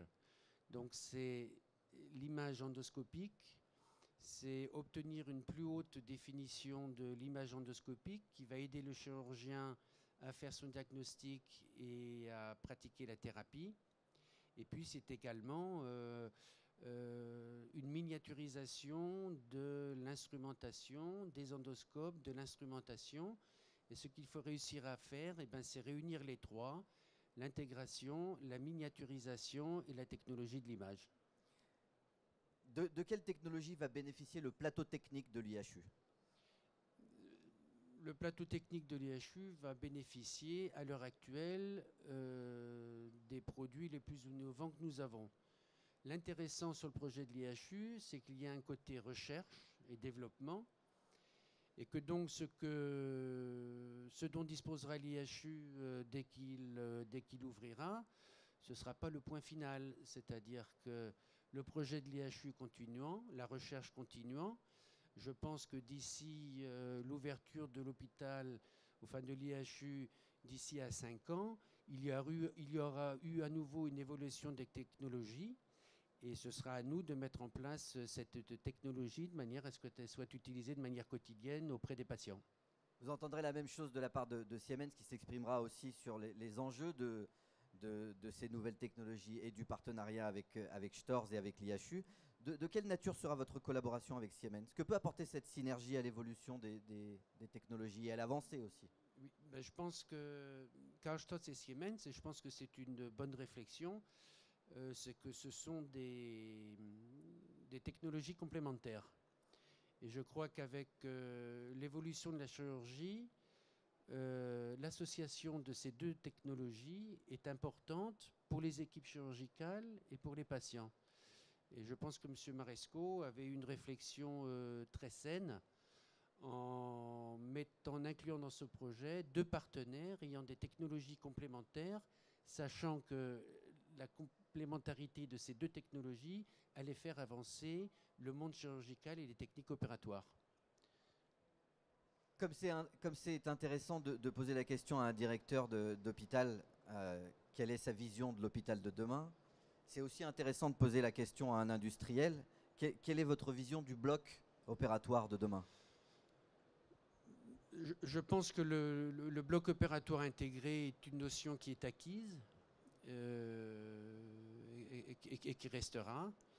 Et je pense que le bloc opératoire intégré sera complété par tout ce qui est l'imagerie, beaucoup plus fine, vraisemblablement en définition et en analyse, et également tout ce qui est la documentation de l'imagerie, qui permettra ensuite de mieux suivre le dossier du patient, de mieux suivre l'évolution de la pathologie du patient, et ceci connecté bien sûr au système central de l'hôpital. Je vous remercie, Monsieur Dourvert. La société Medplan, qui a accompagné l'IHU en apportant son expertise lors de la rédaction du programme technique détaillé, est un des partenaires privilégiés de la maison Storz. Monsieur Hubot, quel a été le rôle de Medplan sur le projet IHU? Bonjour à toutes, bonjour à tous. La société Medplan est intervenue en amont du projet. C'est-à-dire qu'à l'époque, quand M. Maresco a imaginé le projet IHU, je pense qu'il a fait un choix, c'est de dire on va séparer la partie, on va dire, technologique et technique, plateau technique, de la partie conception globale de l'établissement. Et la société Medplan est intervenue au début justement pour essayer de réaliser un cahier des charges qui corresponde à ce qu'était pour l'instant, enfin pour M. Maresco, ce qu'était le bloc de demain, qui n'existe pas aujourd'hui. Alors la société Medplan est intervenue donc en amont, elle a permis la réalisation de ce cahier des charges et en séparant bien ces deux éléments. La partie Medplan s'est gardée par contre le choix, suite à différentes discussions, de la partie réalisation, disons, des plateaux techniques et tout ce qui est, on va dire, salle attenante sur le plan clinique. Merci. Outre Karl Storz, vous l'avez compris, Siemens Healthcare est partenaire privilégié de l'IHU. Monsieur Rollin, est-ce que, à votre tour, vous pouvez nous retracer l'historique de la collaboration entre Siemens et l'IHU? D'abord, bonjour. Oui, bonjour. Bonjour à toutes et à tous. Merci de l'invitation. On a parlé tout à l'heure de plans techniques d'exception. Eh bien, le projet de l'IHU représente aujourd'hui aussi un engagement exceptionnel sur le plan international pour Siemens. Et le monde de la chirurgie interventionnelle est un domaine stratégique.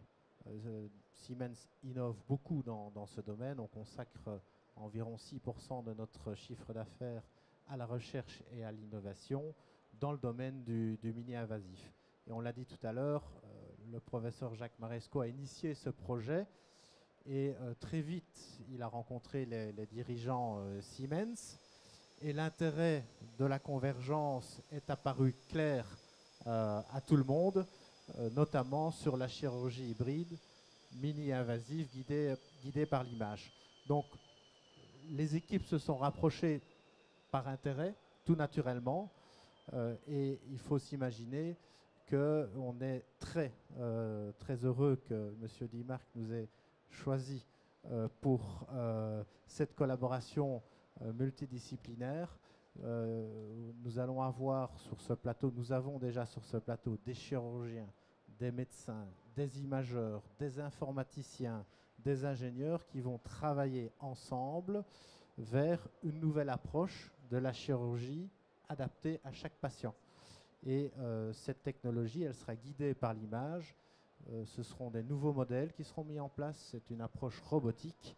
Et cela a abouti à la signature d'un contrat en 2012. Et nous sommes engagés pour au moins une dizaine d'années.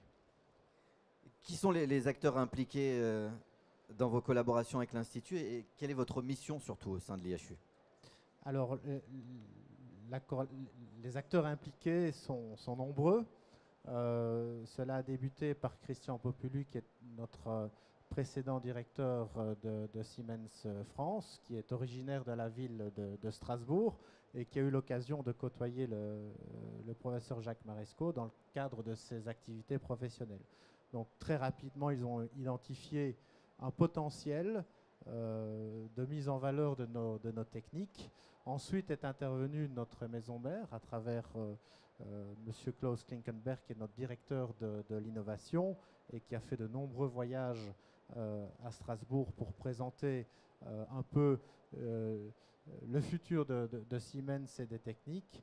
Et puis un troisième acteur est un acteur local, puisque c'est Siemens Healthcare France qui assure la coordination du projet avec quelqu'un qui est sur place, hein, Constance Günzer, et Alain Patron qui est coordinateur également au siège.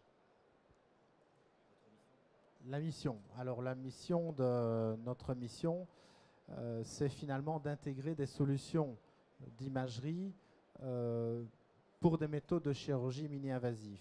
Alors pour essayer de comprendre cela de manière assez simple, je vous propose la diapo suivante. Voilà.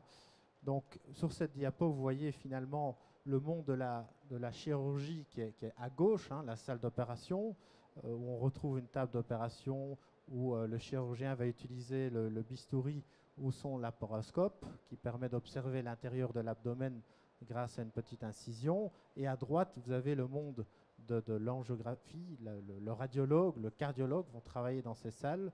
On retrouve un arceau avec un tube à rayon X et un capteur plan qui va permettre de visualiser les vaisseaux, un organe ou une tumeur.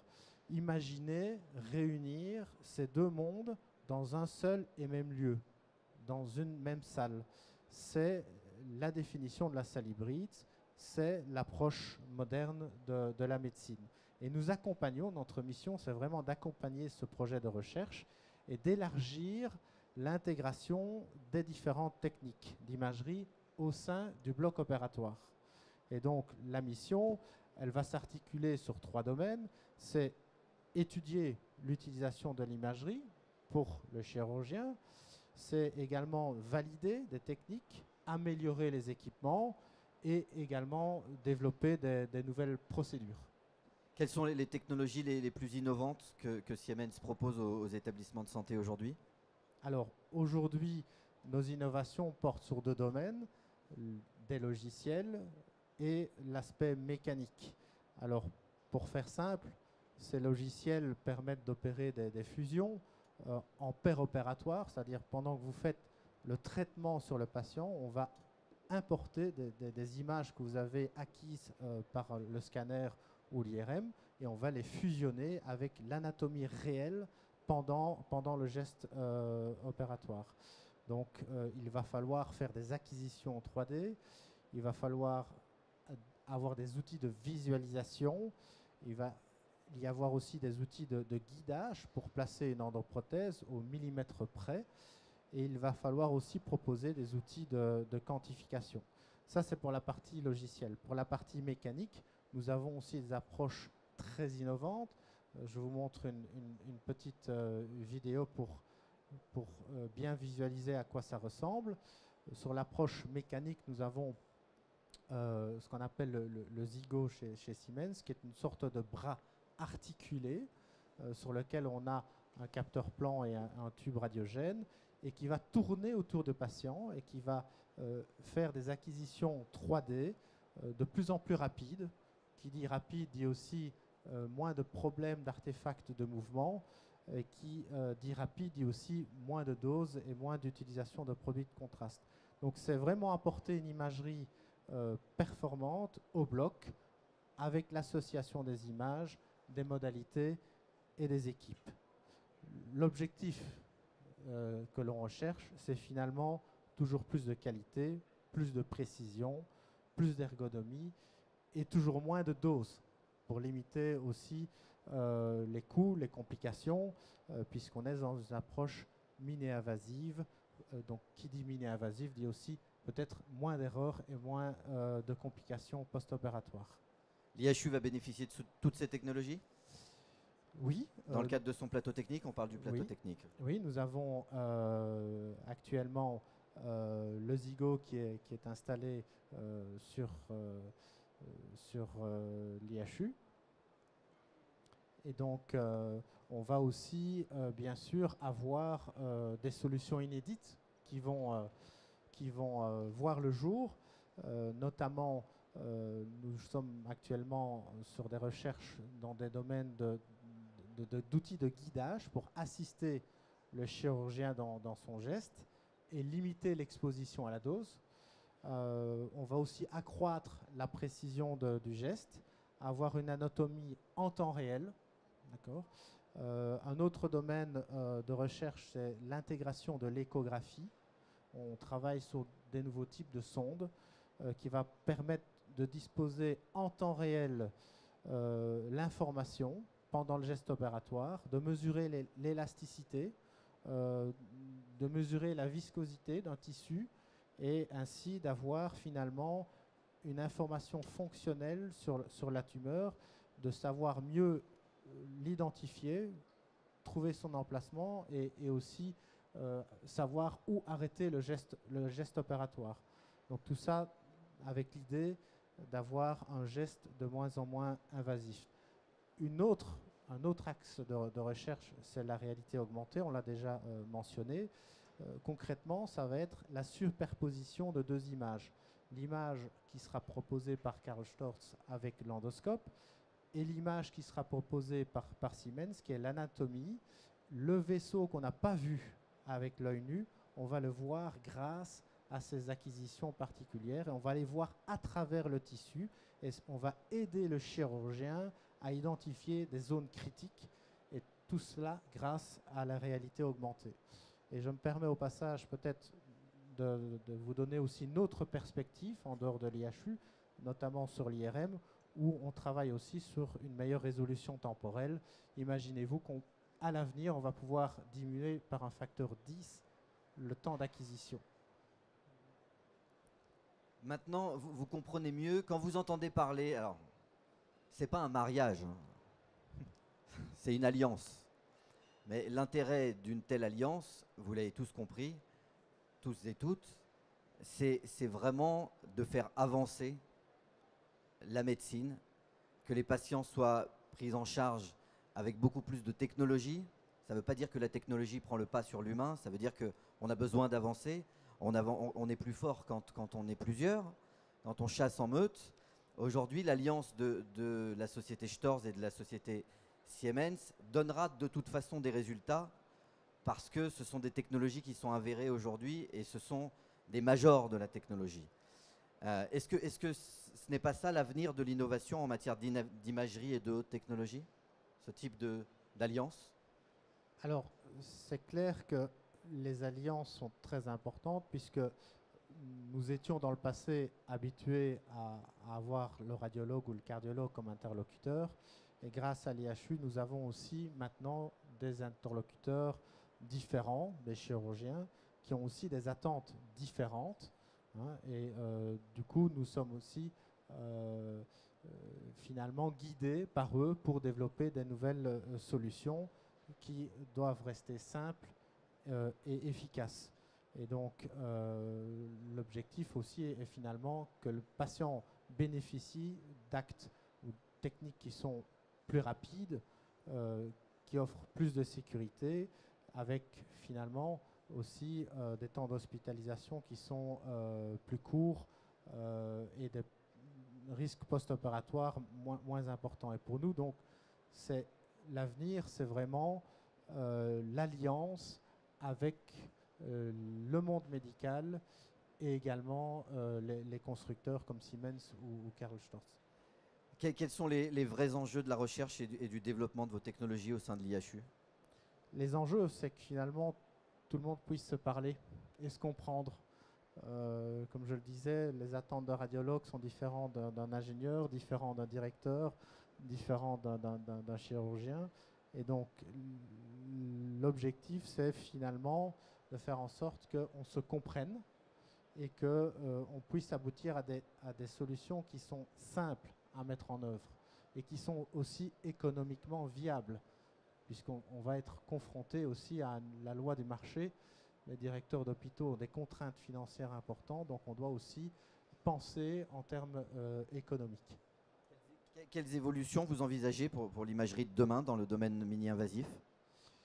Bien que c'est finalement que tout ceci s'intègre, que toutes ces solutions s'intègrent au bloc opératoire avec des outils et des équipements qui sont dédiés, avec des éléments de radioprotection efficaces, avec un workflow patient efficace aussi. Peut-être qu'on peut limiter les étapes et traiter plus rapidement. Et bien sûr, le bloc doit disposer d'une flexibilité maximum pour pouvoir s'adapter aussi à ces innovations. Pardon. Je vous remercie de cette intervention. Il reste encore juste quelques questions. En tout cas, je vous remercie d'être encore présent. Je sais que ce n'est pas évident de rester assis ou debout assez longtemps, puisque cette conférence a duré plus d'1 heure. Monsieur Dimarc, depuis ces 15 dernières années, et là vous parlez aussi au nom du professeur Maresco, comment est-ce que vous jugez l'évolution de la chirurgie mini-invasive? Je parle sous le contrôle du professeur Maresco. Écoutez, c'est magnifique. Je ne sais pas s'il y a... Il y a 30 ans, les premiers chirurgiens qui faisaient de la chirurgie mini-invasive étaient quasiment mis au banc. On pensait que c'est une chirurgie qui allait tuer les patients. Et aujourd'hui, je ne crois pas qu'il y ait des... Alors avec quelques exceptions notables, bien sûr, en chirurgie traumatique, en chirurgie cardiovasculaire, mais de plus en plus, ça devient le mainstay, comme on dit. Donc là, je crois qu'il faut tout simplement se laisser surprendre. Ça a été extraordinaire. En tout cas, dans le digestif, ça a permis des choses fantastiques. Encore un exemple sur le foie. Il y a une grande étude, c'était en Asie, parce qu'il y a beaucoup de cancers du foie, en partie en Chine, où il a été montré que le traitement du cancer, des tumeurs du cancer primaire, l'hépatocarcinome par la radiofréquence, donc un geste très mini-invasif, donnait les mêmes résultats que l'hépatectomie. La radiofréquence, c'est un traitement qu'on peut faire en ambulatoire. Si on avait dit ça il y a 5 ans, les gens auraient dit c'est de la folie, etc. Donc je pense que le terrain parle de lui-même. Maintenant, il faut que ça se diffuse. Effectivement, il y a encore une grande diversité dans la capacité des différents services à utiliser cette chirurgie. Et c'est notre responsabilité, et je crois qu'à Strasbourg, c'est véritablement ce qu'on souhaite faire, de former de plus en plus de chirurgiens dans le monde, mais aussi en France, à ces technologies qui sont finalement excellentes pour le patient, mais qui restent, et il faut bien je crois en être conscient, qui restent compliquées à mettre en œuvre. Et c'est là où toute l'imagerie et les technologies qui peuvent être développées par les spécialistes de l'endoscopie, par les spécialistes de l'image, viendront aider. Hein, encore une fois, on parle de mettre à disposition ce qui était le lot de quelques experts, de quelques chirurgiens superbement entraînés, que ça puisse devenir des méthodologies utilisées par tous les chirurgiens. Et c'est vraiment l'ambition que nous avons. À nouveau, le professeur Maresco vous prie de l'excuser de ne pas avoir pu venir s'exprimer aujourd'hui, puisqu'il devait être parmi nous. Il a été retenu au ministère de la Recherche. Lorsqu'on a eu un entretien ensemble, je lui ai posé la question que tout le monde lui pose et qu'on pose souvent aux visionnaires, en tout cas ceux qui sont à la base de toutes ces nouvelles technologies. Je vais vous la poser à vous, Monsieur Dimarc. Qu'est-ce que vous répondez aux acteurs de santé qui craignent que la technologie prenne le pas sur le caractère humain de la médecine? Et la question, elle est pertinente, hein. On se la pose tous les jours, tous les instants. En fin de compte, il faut bien dire que ce qu'on met en avant, c'est la technologie, parce que c'est vrai que c'est admirable, on peut être admiratif de tout ce qui se développe. Cela dit, je crois que le projet d'IHU, c'est un projet qui est véritablement, on dirait, holistique, systémique. Le patient, il est au cœur.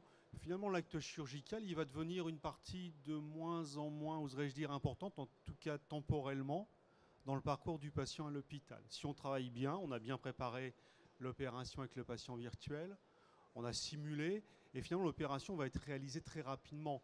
Alors que dans le passé, en tout cas en chirurgie ouverte, on ouvrait le patient, on commençait à regarder, c'est là où les choses sérieuses commençaient. Donc l'ambition qu'on a, et c'est vraiment celui de la chirurgie ambulatoire, c'est que dans le parcours patient, il y a beaucoup de temps passé hors bloc opératoire, un temps qui est extrêmement important, un temps d'écoute, un temps d'échange avec le patient, un temps de communication. Et c'est là où les modèles virtuels sont, ma foi, très utiles pour communiquer au patient avec sa pathologie, lui parler. Beaucoup plus facile à voir qu'une image médicale grise sur laquelle, ma foi, c'est difficile de distinguer les organes. Et on a des preuves que c'est important, ça responsabilise le patient. Il y a toute une dimension qu'on a finalement, dont on n'a pas parlé, qui concerne l'accueil du patient, le développement en collaboration avec le CHU à Strasbourg. Et nous sommes assez avancés dans un projet d'hôpital. Alors je ne vais pas dire que c'est un hôtel 4 étoiles, mais presque. C'est-à-dire que oui, les patients méritent d'être accueillis dans un hôtel, ou en tout cas dans une structure d'accueil pour ceux qui ont le lumbellatoire, qui doivent rester une nuit juste avant ou juste après l'opération. Du temps libéré pour que le personnel médical et paramédical puisse avoir du temps d'écoute. Je vais vous donner un exemple. On expérimente en ce moment donc un protocole tout à fait innovant d'anesthésie, qu'on peut qualifier de mini-invasive, qui s'appelle ERAS, Enhanced Recovery After Surgery. Nous sommes un des pionniers avec le CHU de Strasbourg. Eh bien, donc ce protocole, il va à l'encontre totale des dogmes dans les écoles d'anesthésie pour la chirurgie digestive. On innove, donc on bouleverse, mais il y a beaucoup moins de complications, les sorties sont plus rapides. Et un moment très important, c'est que finalement l'infirmière qui est en charge du suivi de ce protocole passe beaucoup de temps avec les patients, discute, voire sert beaucoup d'intermédiaires avec la famille. Donc on a beaucoup d'exemples, et je crois que ce sera le futur aussi de l'IHU, d'un accueil qui sera un accueil. On a l'ambition d'un hôpital qui ne ressemble pas à un hôpital. Alors je ne sais pas si on va réussir. En tout cas, on va essayer. Et vous rentrerez à l'IHU comme si vous rentriez dans un institut de recherche. Voilà. Donc, beaucoup de patients qui iront même jusqu'au bloc à pied, sur leurs deux jambes. Et donc, je crois que le point essentiel qu'il faut retenir, c'est que c'est un ensemble. Alors, effectivement, on est sensible au moment de l'opération, mais ça devrait nous aider dans le suivi du patient, dans son accompagnement, à être beaucoup plus présent. Et on sait tous, bon, c'est une évidence, mais il est bon de le rappeler, que cet accompagnement personnel des patients par le personnel est un élément essentiel de la prise en charge et aussi de la récupération après l'opération. Monsieur Gauthier, c'est un challenge formidable que de se retrouver au cœur d'une aventure comme celle-ci. La recherche, la technologie, les relations humaines aussi. Je me dois de vous poser cette question en tant que directeur général des hôpitaux universitaires de Strasbourg. Quelle est votre vision de l'hôpital du futur ? Alors, ce qu'on peut dire, c'est que d'abord, la médecine du futur, elle se fabrique, tout le monde l'a compris maintenant, à Strasbourg et notamment au sein de l'IHU, donc ça c'est important de le dire. Bon, c'est une bonne préfiguration de ce qu'est certainement la médecine du futur, en tout cas de la reconfiguration de l'outil d'hospitalisation. Plus de plateaux techniques, plus de concentration, plus de pluridisciplinarité autour de ce plateau technique, et puis l'insertion au sein de filières coordonnées, à la fois dans l'adressage des patients via les professionnels de santé, à la fois dans ce qui se tisse autour de l'IHU, dans les relations entre l'institution hospitalière et les industriels pour la recherche-développement. Donc finalement, on a un très bon exemple de ce que pourrait être la configuration de la médecine de demain. Avant de laisser le mot de la fin à Monsieur Dimarc, vous avez un peu partout des revues architecture hospitalière où vous pouvez retrouver le grand reportage sur l'IHU, le reportage de 40 pages que nous avons réalisé et qui reprend l'ensemble des informations. Il y a également d'autres acteurs qui se sont exprimés dans cette édition. C'est le premier volet. Il y a un deuxième volet qui sera publié bientôt avec encore d'autres acteurs. Vous doutez bien qu'on ne peut pas parler d'un projet comme celui-ci, même avec 40 pages. On est obligé d'en faire plus. Et puis vous retrouverez aussi dans une prochaine édition un grand reportage sur les hôpitaux universitaires de Strasbourg. Vous l'avez compris, il y a une dynamique extraordinaire sur ce territoire. C'est dommage de passer à côté de tous les acteurs importants et clés qui illustrent cette dynamique. Donc vous retrouverez également un grand reportage sur les hôpitaux universitaires de Strasbourg. Monsieur Dimarc, je vous laisse le mot de la fin. Écoutez, je vais être humble et donc je vais proposer de partager le mot de la fin avec quelqu'un que j'ai eu la chance de rencontrer aux États-Unis, donc qui était à Harvard Medical School et qui va apparaître sur l'écran dans un instant. Voilà, qui s'appelle Judah Folkman, qui est un chirurgien extrêmement renommé aux États-Unis, à Boston. Voilà, il n'y a pas d'expert dans le futur. Alors on aimerait avoir une boule de cristal et savoir. On sait que l'innovation, c'est quelque chose d'assez pragmatique. C'est pour ça que ça marche bien à Strasbourg, c'est parce que plutôt que d'essayer de sauter 100 mètres d'un coup, on marche 1 mètre par 1 mètre, mais on finit par avancer. Et les 100 mètres, on va les faire.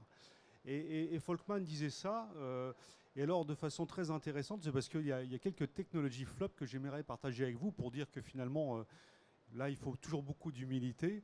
Et on avait prévu avec David Antibi de les partager. Donc Lord Kelvin, c'est pas n'importe qui, un des grands physiciens du XXe siècle, c'est la radio. Donc la radio n'a aucun futur. Il le disait, il le maintenait. Et c'était vraiment, à l'époque, quelqu'un d'assez remarquable. Un autre exemple aussi qu'on aime bien à propos de l'aviation, donc là c'est le maréchal Foch. Alors les slides sont en anglais, mais vous comprendrez qu'il considérait, on était donc en 1918, qu'il n'y avait aucun avenir pour l'aviation militaire. Et puis la petite dernière, comme ça, à propos des computers, et encore une fois, Kenneth Olson, ça a été une des premières sociétés, un digital equipment dans le domaine de l'informatique, qui avait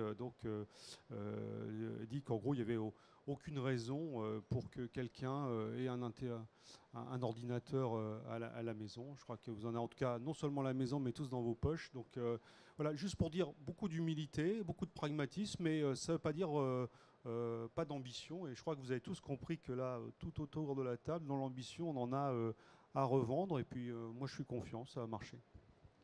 Je vous remercie à tous pour cette conférence. Je vous remercie pour votre attention. Vous avez évidemment la possibilité maintenant d'échanger avec tous ces acteurs, formellement, informellement, ici sur cet espace, puisqu'on a encore un peu de temps. Vous pouvez vous entretenir avec eux et puis vous pourrez suivre le reportage dans les revues qui vous ont été distribuées. Encore une fois, je vous remercie de votre présence et je vous souhaite une excellente fin de journée. À bientôt.